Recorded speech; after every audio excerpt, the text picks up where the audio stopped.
Good morning and good afternoon, depending on your location. Welcome all to IMC Licensing's quarterly webinar. We sincerely appreciate the positive response we've received to our series of informational discussions covering topics relevant to the licensing industry. We also sincerely appreciate you taking time from your busy schedules to participate. My name is Sean Heitkamper. I'm Vice President of Business Development for IMC Licensing, and I'm here to introduce our speaker this afternoon, Stephen Riley. Stephen, as many of you know, is IMC Licensing's CEO and co-founder. Stephen is responsible for driving licensing strategy and relationships with IMC's clients, as well as IMC's business development and marketing efforts. Stephen serves on the advisory board of the Licensing Journal. He serves on the Lima Education Committee and is a past officer of Lima. He's a member of the International Trademark Association and Licensing Executive Society. Stephen is frequently published author of articles and white papers about relevant topics in the licensing industry.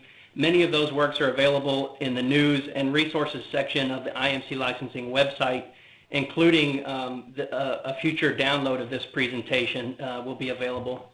And finally, before I let Stephen take control, I want to plug his upcoming educational seminar at Licensing University titled A New Look at Corporate Brand Licensing, scheduled for June 20th at 10:45 a.m. and featuring panelists from General Mills and the Coleman Company. Our format today is a 30-minute forward discussion and then a follow-up session of question and answer for 15 minutes. There will be an email located on the bottom of each screen. We'll do our best to get to as many questions as time permits if you send us those through that email address, and we'll follow up after on any we don't get to during this session. So we hope you enjoyed today's discussion on agency compensation. We hope to give you a solid basis for understanding the factors that impact agency compensation decision-making and affect agency evaluation of licensing opportunities. So without further ado, here's Stephen Riley. Thank you, Sean. As Sean said, good afternoon and good morning to all of you. I think we have people from all of our time zones. Thank you for joining us today. My name, as Sean said, is Stephen Riley. Let me introduce my agency just very briefly. We know many of the people who I believe are calling in today, but some of you we don't. So we just want to remind you that IMC Licensing is an agency that's uniquely focused on developing great consumer products for the brands we represent. And they include some of the most iconic consumer brands in our nation's history, including some of those listed on this slide.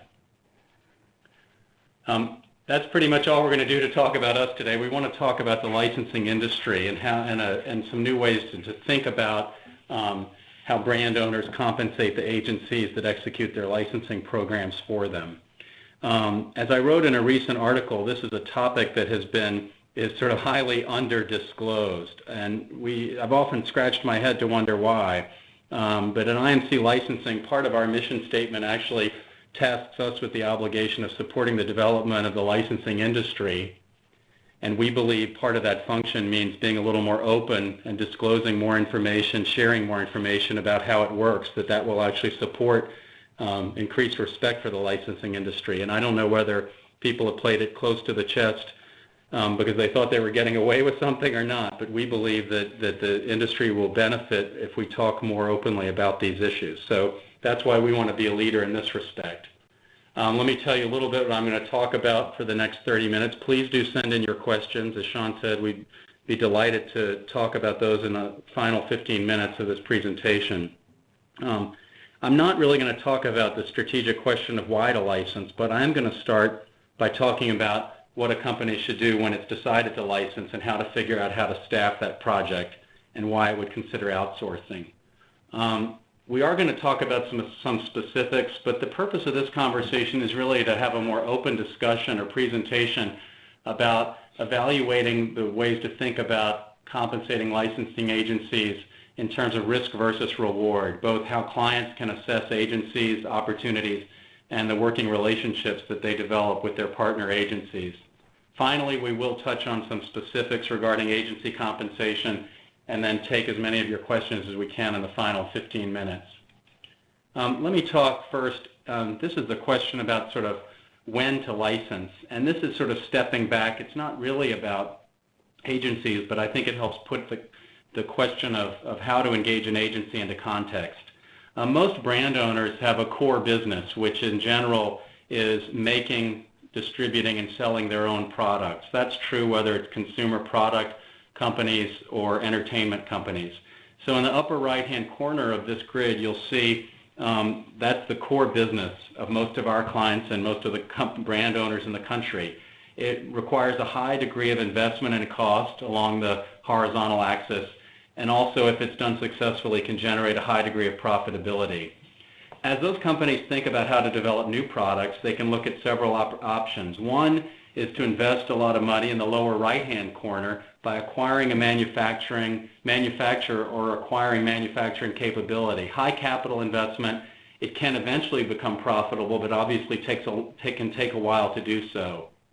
In the upper left-hand corner, they can invest less money by engaging a co-packer and make more money in the short run, probably less in the long run. We think it's important to think about that because licensing is really a fourth decision the company can make when their brand belongs and can benefit from an association with another product category, but it doesn't make sense for the brand owner to make itself.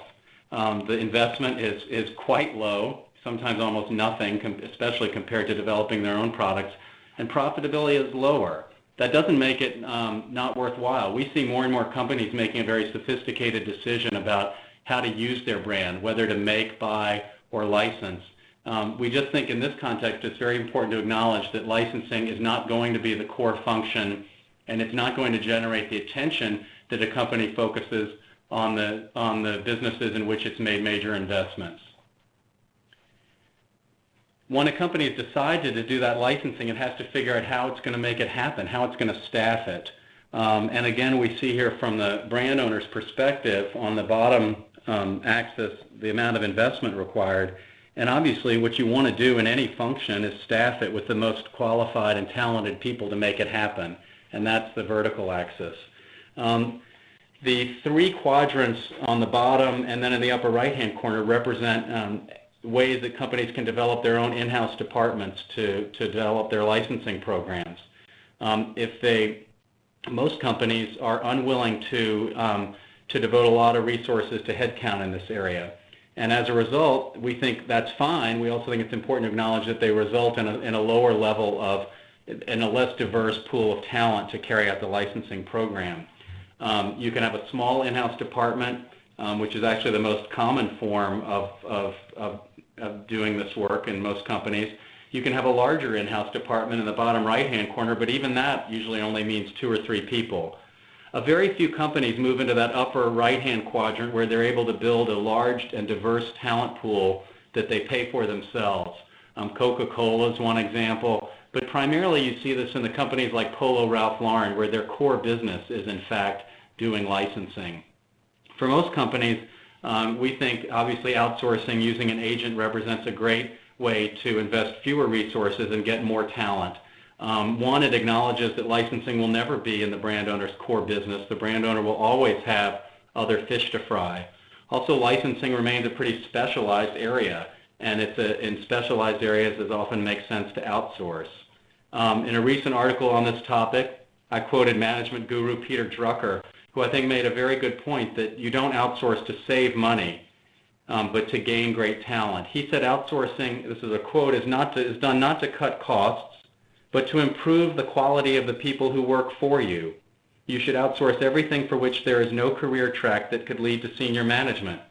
When you outsource, Drucker says, you may actually increase costs, but you also get better effectiveness.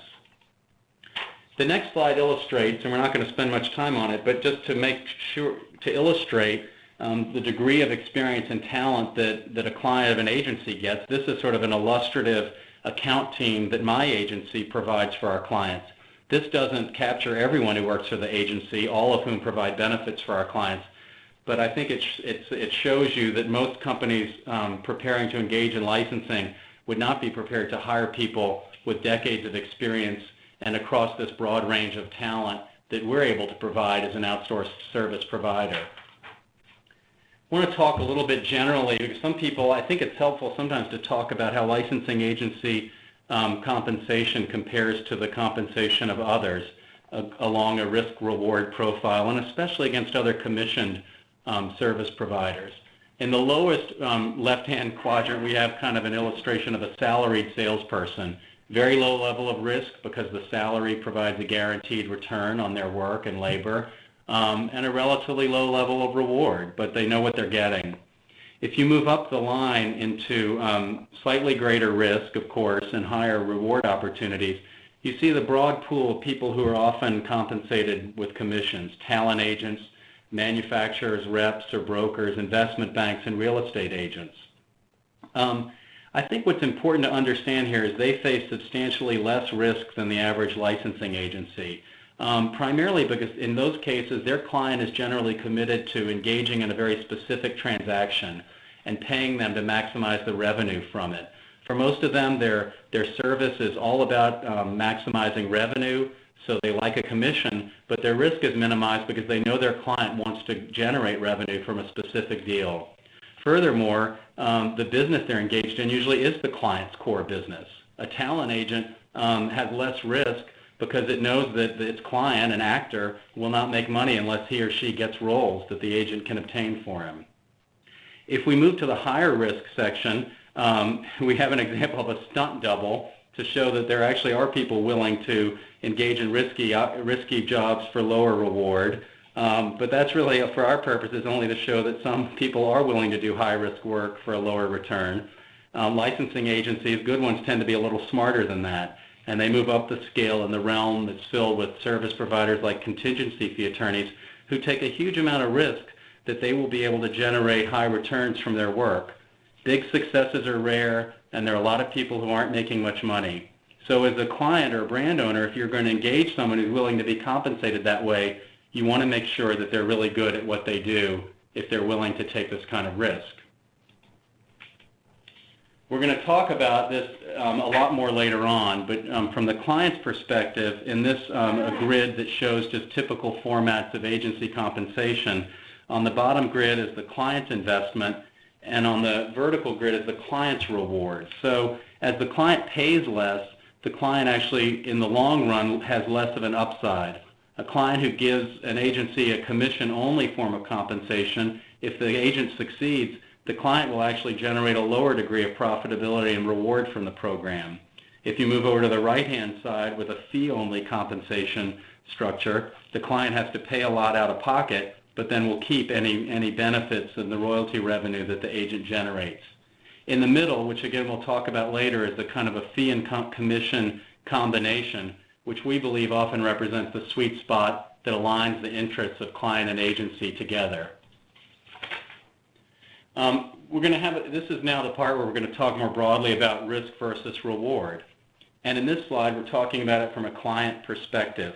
But the line that runs through the middle of this grid, this square, really reflects kind of where the compensation falls for the agent. And on the upper right-hand side, where the line is higher, the reward for the agent is higher because the risk is higher.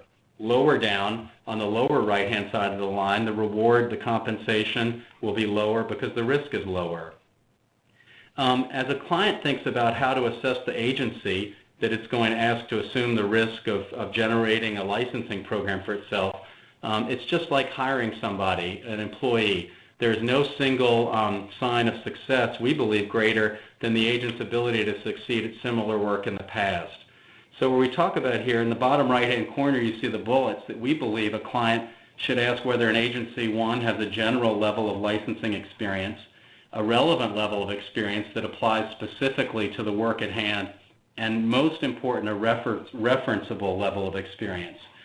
As we do due diligence on potential licensees for our clients, we find that there's nothing more important than finding good references for them, and there's nothing worse than finding a lack of good references for them. And I say this is really, it's a version of you get what you pay for. If you find an agency that comes with a high level of experience, relevant experience, and phenomenal references, you're probably going to have to pay them more. Correspondingly, if you find an agent who's willing to work for less, it's likely that they have a lack of general experience, a lack of relevant experience, and I'll bet a lack of references as well. As Peter Drucker said, outsourcing is not about how cheaply can you get the work done, but how well. We're going to talk now about the risk as it's confronted by the licensing agent. because the purpose of this talk is really to help understand what we engage with in the conversation with our prospective clients is a very open discussion about the risk that they're willing to assume versus the risk that they're asking us to assume. And this is a factor that looks at the scope of work, how much work and what type of work the client is asking the agent to do. Again, the agent's compensation kind of runs up that diagonal line. The greater the risk, the greater the required reward. And the factors on the upper left-hand side of the square illustrate the ways in which a client can reduce the risk for the agent. One of those is by just engaging an agent in a consulting project or ideation project.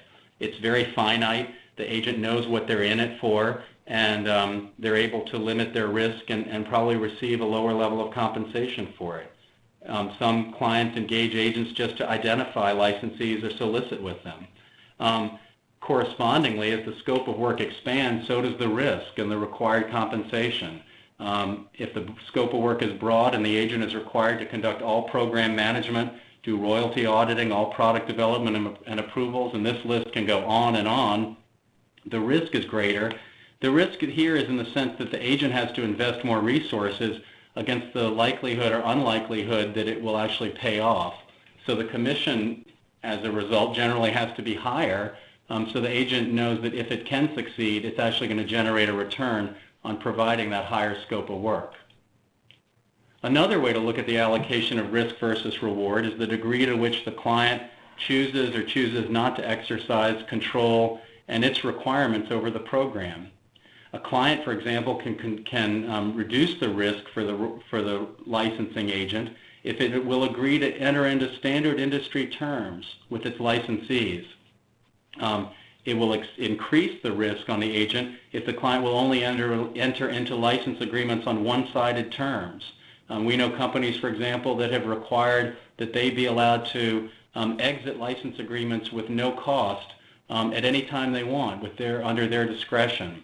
That poses a huge amount of risk on a licensing agency because if the deal is the only way it's going to generate a return on its work and the client can terminate the deal for any reason, the licensing agency needs to be highly compensated to accommodate that risk. A client who's willing, in the second bullet on the upper left-hand side, to respect the expertise of its licensing partners is more likely to actually let them carry out their work in a successful way than a licensor who always knows better. Finally, a licensor or a brand owner or client who's willing to engage in a free flow of information is going to be a better partner for its licensees and reduce the risk that its licensing agent will not be able to monetize the opportunities it has. A client expands the risk if it chooses to maintain a broad range of discretionary reasons to not engage in license agreements or to get out of them. Social responsibility is a very important one, and we acknowledge why most of our clients need reasons like that to choose not to enter into license agreements even on favorable terms with strong partners, in some cases even to get out of those agreements. And yet we ask our clients also to acknowledge that asking for that discretion expands the risk that they're asking their agent to assume and requires some compensation to offset it. Finally, some clients are uncomfortable making information available to their licensing partners, their licensees, and that again increases the risk that the licensee and the licensing agent will not be able to succeed. The next screen we're going to consider risk versus reward is the degree of internal and corporate support for licensing overall.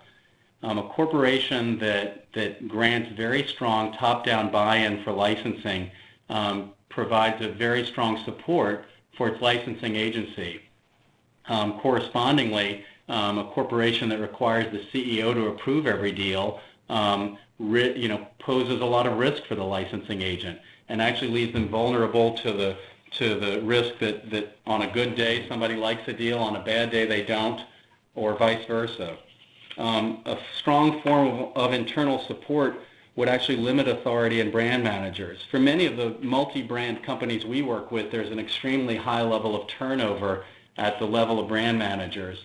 And a licensing agent can face a risk that flip-flopping of brand managers can result in a flip-flopping of licensing strategies and the disapproval of opportunities that had been previously approved or vice versa. The result of that makes it very hard to work as a licensing agency without a high degree of risk. Finally, a licensing agency needs to be able to communicate with licensees in a consistent way, and if the client keeps changing its views of what's approved or disapproved or what kind of designs they like on products or not, it's going to make it a much more high-risk venture for the licensing agent to succeed at that work. Again, let me be clear that we aren't supportive or critical of either of these practices necessarily. Our clients control their own core businesses and brands and have created a lot of value in them.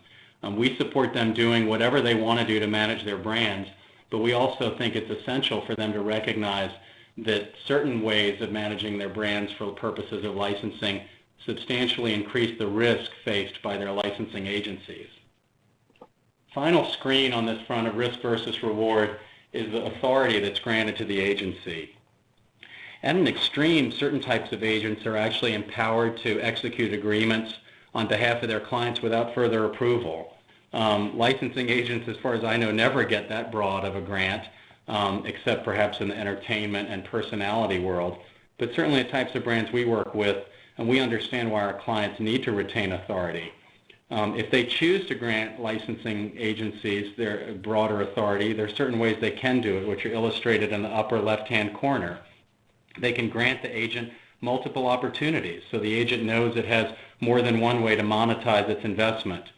They can grant the agent exclusivity, meaning that they won't hire another agency to compete against it. More importantly, they can acknowledge that they won't try to compete against the agency themselves by cherry-picking deals or reserving deals that they can engage in on their own. They can pre-approve certain categories for the agent to pursue, so the agent knows that it won't be pursuing categories that and have the rug pulled out from it when that approval is withheld. Finally, they can, in some cases, even pre-approve certain terms and say, if you can find me a licensee that meets these qualifications and will agree to pay us on these terms, we will engage in the deal. Correspondingly, in the lower right-hand corner, we illustrate some ways in which the brand owner can actually expand the agent's risk. They can give it few opportunities. They can refuse to grant it exclusive rights to license the brand or close the licensing deals, whether they retain the right to license them themselves or to engage other agents to do so. They can make the approval of certain categories contingent on the ability to withhold them or change their approval grounds for approval at all times, and they can retain discretionary control on an ongoing basis. Again, we understand why clients might want to retain those degrees of authority, but we just ask them to recognize that doing so expands the risk that they ask their agency to take and results in a corresponding impact on the agency's compensation requirements. Finally, here's just a summary just to illustrate kind of what we hope to show is just a tipping scale. All of these factors are different, every one of them, with every client we've ever talked to or learned or come to work with. And so what we engage with them usually, rather than throwing a number out there for which we'll work, we say, how do you propose to allocate the risks that are associated with developing and implementing a licensing program for your brand or brands? And then we say, let's figure out what compensation structure follows. As we've indicated, this is just a summary of the slides that have come before. And this, we have it here in words because we can't emphasize this enough. There is no number that we throw out there and offer to work, no matter what the terms or what the allocation of risk, because determining the appropriate form of compensation depends on how the client and the agency are prepared to allocate the risk of the work they plan to do together against its likely rewards. Some of you all may have joined this webinar solely for the next section of our conversation, which is really how I'm going to wrap it up, talking specifically about 3 different typical scenarios or frameworks for a brand owner to compensate a licensing agency. The first is the simplest and in fact the rarest, which is a fee-only arrangement. This is highly typical for many service providers like lawyers or consultants or marketing firms of all types, not very typical in licensing. Let me just remind you again as we situate this graph, the horizontal axis reflects the investment by the client or brand owner if they If they're obligated to pay a lot of money, it moves further to the right. If they're not, don't have to pay a lot, then it moves to the left. And on the vertical axis is the client reward. And that is very specific here. What we mean by that is basically the portion of royalty revenue that results from licensing success that the client gets to keep. And again, be clear here, they're a little different. The higher the reward for the client in that sense, the lower it is on this spectrum. In a fee-only arrangement, the client would pay the agent a fee, just as it would a large consulting firm that delivered expertise in a given area, and then it would retain all of the upside from the ability to act and prosper from the advice the fee-based agency gave them. Why is this so rare? I think it's really for a couple of reasons. One, unfortunately, is that licensing continues to have a lot of respect to earn in corporate suites of America, and I think it's just a function that it's very unusual for people to be comfortable paying a lot of money even to get very high-level advice in. That may change over time. I think also some of it is just natural and goes back to the first slides we showed earlier, which is licensing will always be a non-core function, and it's hard to justify investing large amounts of money, especially today, in non-core functions. Another reason is our second bullet here, is what I call incentive questions. A fee-only arrangement really incentivizes the generation of fees by the agency. And I know that many people who pay fee-for-service providers wonder whether they're working solely to generate the fee than rather to generate results, especially in the realm of consulting. That's a common complaint. I know when we've done consulting, I'm very proud of the work we've done on this basis, but there can be that question, is it really the best advice you can get because the agency doesn't have to follow through on it? Finally, this can be very expensive. You just need to be clear that we're talking about fee-based work that guarantees a profit to the licensing agency, and just like a consultant or marketing firm, the fee would really depend on the project size. And so we have a broad range of fees here. It may be as little as $25,000, but a fee just as for a talented consulting or marketing firm could be $500,000 from a project basis. The real question is, does the client really want to pay? If we go back to the slide that reflects on the expertise that an outsourced agency can provide, is the client really willing to pay up for what it can get from that provider?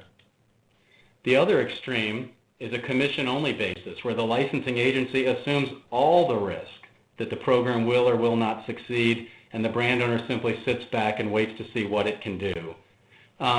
We see a number of brand owners who believe that this may reflect the best way, seem to think this is the best way to develop and execute a licensing program. We tend to disagree, especially if it means launching and developing a new licensing program from scratch.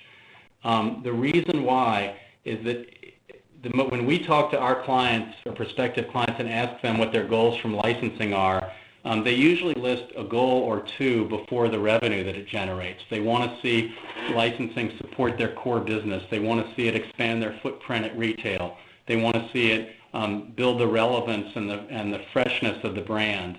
And they want to see marketing benefits. They also like the revenue. But they have to understand, if they are paying an agency a commission only, they are incentivizing the agent to do one and only one thing: generate revenue.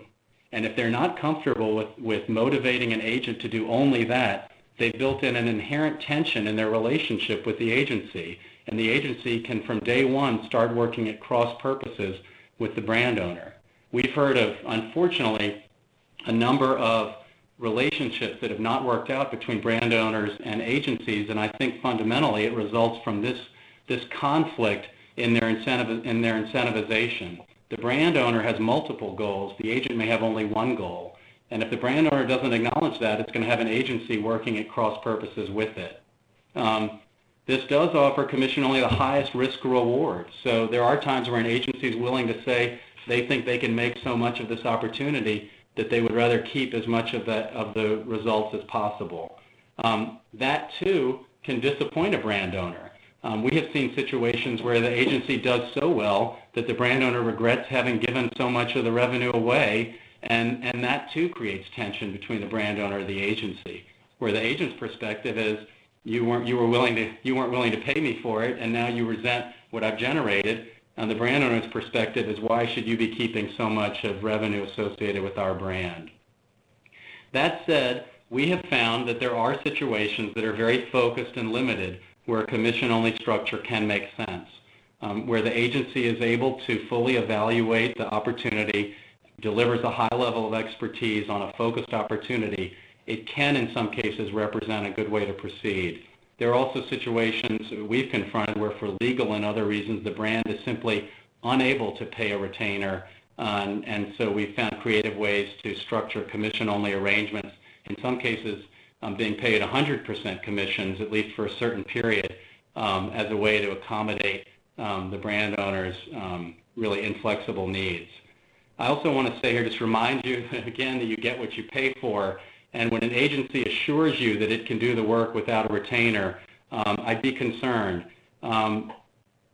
Nobody wants to overpay for the services they get, but you also don't want to be in a situation where your service provider is not making money on your work, because that will disincentivize them. You'll get their second or third tier of talent from the agency, and you won't have achieved the benefits that you engaged an outsourced service provider to begin with. So beware the loss leader. That's the agency that's willing to lose money on your business in the hopes that it will lead to more work in the future. It's simply not the way, generally, to get the best work out of an agency you hire. Finally, we're going to conclude on what we believe represents both the most common form of compensation, at least for developing a new licensing program for a brand, and the best one, because it reflects really a sweet spot where the allocation is balanced, at least to some degree. We believe under this structure the agency retains more of the risk, but the client is willing, the brand owner is willing to share some of that allocation and acknowledge that it has some obligations as well.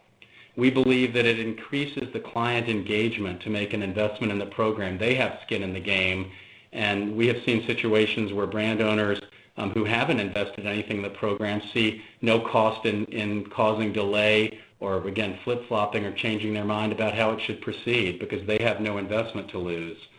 The retainer that a client can pay an agent can accelerate the results because an agency like my own is able to make a more substantial investment in the program if it's subsidized from day one. Again, this is only a portion of what we're investing. I know for my agency, as we develop and launch new licensing programs, we spend hundreds of thousands of dollars on them out of pocket in the first couple of years. For the client, through a retainer, to compensate us for some of that expense allows us to do more earlier. And as most of you probably know, licensing programs take a while to develop, and this can simply allow both parties to reach success sooner.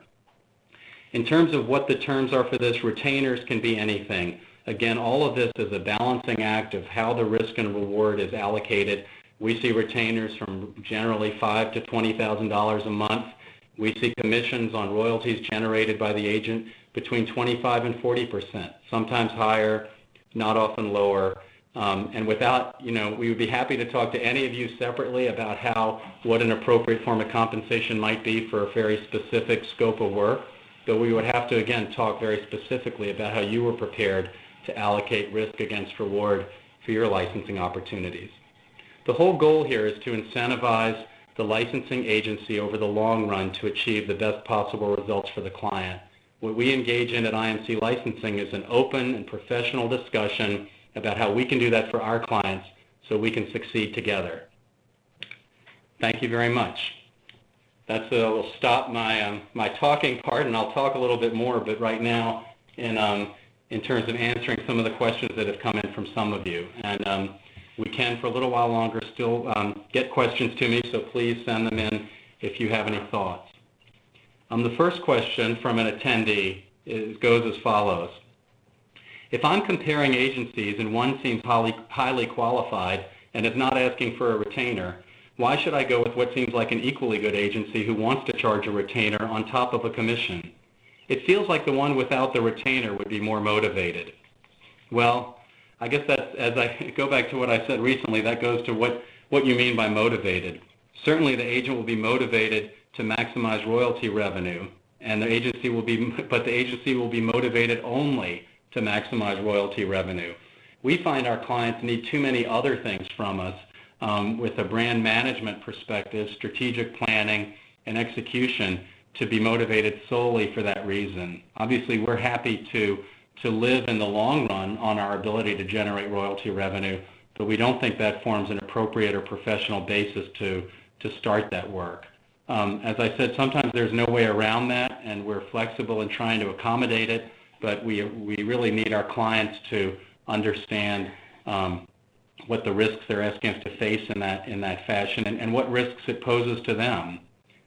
As I said, we think that clients who invest something in the program show their own engagement and commitment to the program, which aside from the dollars themselves, reflects positively on their willing to assume some of the risk that the program will succeed.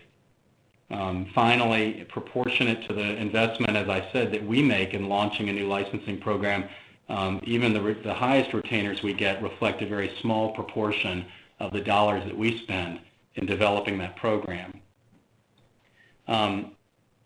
We have someone here, I think, who may be responding to the article version I wrote, because I don't think I mentioned this, but I did say that in some cases, commission-only relationships can generate commissions in the 50% range or that high. Someone says, I've never heard of commission rates as high as 50%. I've talked to agencies willing to work for lower commissions as well without a retainer. What's the difference here? Well, I think it really comes into a question in this case, and that's why I said commission-only relationships can work if they're very focused and very specific. So you can't, we find they don't tend to work very well if you say, this is a soup to nuts program, we want you to do everything, we don't know what will result, we have to get it approved by the CEO 9 months from now, we don't know what kind of information we'll share. The licensing agent in that situation is assuming so much risk that the commission might have to be higher than 50%. Where we find it can work, if there's a very specific opportunity that's actually relatively easy for the licensing agency to evaluate beforehand, where the client's expectations regarding a level and degree of service are very clear beforehand, so where the market risk can be evaluated, and when the licensee's history comes into play. If the licensor, if the brand owner has specific history in the category or in related categories, that can make it a lower risk opportunity for the agency to take advantage of. Again, this can work very well in what we call close-in categories, where the category that the brand owner is looking at for licensing is actually very closely related to their core business and their core products and distribution. So, however, we do see and have received commission rates as high as 50%, even in such situations where our mutual evaluation of the risk suggests that we're taking a lot of risk to carry out a program like that, even on a limited basis that requires that kind of return. We have a location-specific question here that says, do you at IMC work for less since you have less overhead in a market like Louisville? Well, we're often asked why we're a licensing agency based in Louisville, and the short answer we provide is that was where I and IMC's co-founder, Kara Bernofsky, were living when we founded the company, and we haven't wanted to move. But that said, we have found that there have been many benefits for our clients from our being based in Louisville, and no, in the end, we don't find that it would actually cost us less to do our work. Primarily because we're now recruiting against a national talent base so that we can assure our clients that they are achieving the highest range of talent and expertise when they engage us. We've hired licensing managers from companies like Intel, Yamaha. We have agents, managers working who've come from the largest other agencies and have lived all over the country. So no, we think that our talent pool that we're offering as an agency in Louisville is as great as any agency in the country. That said, there are some ways in which we think that the expenses for working with IMC can be a little lower. Out-of-pocket expenses, for example, are slightly lower because it's much easier for us to reach more areas of the country. We find that we end up generating a higher return for our clients because we're more successful being based here. We find we're more realistic because we live in the kind of places where licensed products need to succeed, not in a high-rise suite on Madison Avenue we live in the world where the rubber meets the road and brands have to succeed with consumers at retail. To some degree, finally, I'll admit I probably pay slightly lower rent per square foot than some agents, but I guess the way I think about it is it allows us to invest more in the talent we engage in other people in order to provide our work. We certainly don't think we're the most expensive agency, and that may have something to do with where we're based as well. It looks like we have time for one more question, and this one is, what roles do consultants and smaller agencies, one or two people, play in the industry, and can they be expected to perform at the same level as bigger agencies? I guess my short answer to that is it's not the same thing. There are some smaller agencies who we know and respect. I would compare them more to the smaller or mid-sized in-house licensing departments. They simply don't offer the full range of services that we provide. And so I think for very, very specific and focused functions, they can be great, whether it's a retail consulting project or benchmarking or strategic planning, but I don't think they can provide what we provide. If you think back to the slide I showed where we had the range of services that IMC provides, let me show you here. I think it shows that it's very hard for anybody to provide the diversity of services we can with an account team like this one. I think I'm really good at what I do, which is more of strategy and client advising, but I can assure you that you don't want me doing your royalty accounting. That's when you want somebody like the talented accounting managers I hire to do that function. I'm not as good at product development as our product development team. So again, I would just say that the smaller firms, the consultancies or small agencies may be really good at filling one of these functions, but they would really need all of these people and more, as we have, to meet all of a client's needs in all of those areas. And I think that's it.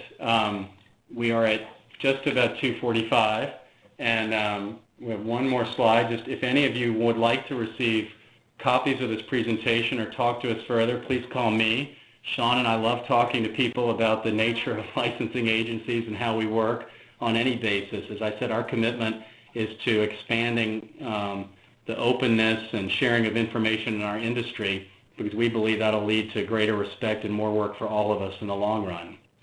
Thanks very much. Have a great rest of your afternoon. John? Thank you very much.